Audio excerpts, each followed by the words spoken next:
La partie difficile pour écrire un livre, c'est pas l'écriture, mais c'est le fait de s'asseoir. L'art est une guerre, mais pas une guerre contre tous les artistes, mais une guerre contre toi-même et ta résistance intérieure.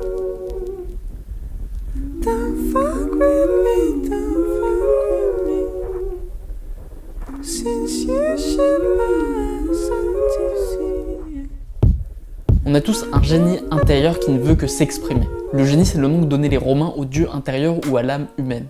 La résistance fait tout pour tuer ce génie, et la résistance prend plein de formes différentes. Ça peut être la peur, la prudence, les priorités familiales ou professionnelles, ça peut être la procrastination, la préparation, les soins, les vacances, etc.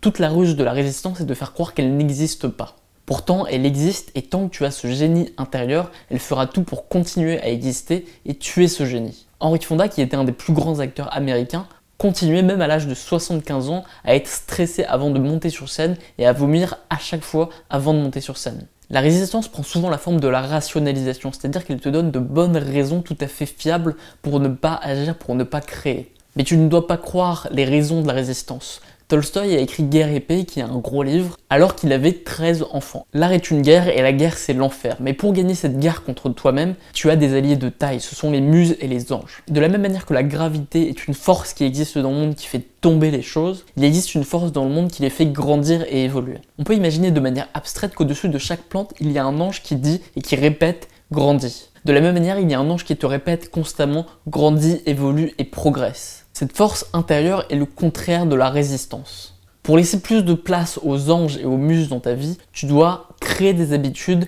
et maîtriser un certain nombre de techniques anciennes. Pour Platon, les muses, c'était la folie descendue du ciel qui donnait de la vie aux œuvres d'art. Une œuvre d'art qui n'était pas inspirée par les muses, par cette folie descendue du ciel, était forcément fade et sans vie. En maîtrisant les techniques et en travaillant tous les jours sur ton art, tu laisseras forcément de la place à ces muses pour qu'elles t'inspirent. L'écrivain William Somerset Maugham disait « Je n'écris que quand l'inspiration me vient, mais heureusement, elle vient tous les matins à 9 h ». Ce rapport à l'inspiration est ce qui fait la différence entre un amateur et un professionnel. C'est ton devoir quotidien d'exprimer ce génie intérieur. De nombreuses personnes qui étaient atteintes du cancer ont abandonné tout quand elles ont appris qu'elles allaient mourir bientôt. C'est la mère de famille qui a décidé de reprendre la peinture, c'est le businessman qui a décidé de faire le tour du monde et d'écrire, c'est le banquier qui a décidé d'arrêter de se lancer dans l'humanitaire. Et il y a plusieurs histoires de personnes qui ont réussi à guérir du cancer comme ça en redonnant un sens à leur vie. Quand tu vis pour les autres et pour flatter l'image que tu renvoies aux autres, pour ton ego, tu ne risques pas d'exprimer ce que veut exprimer ton génie intérieur. Alors que quand tu vis pour le soi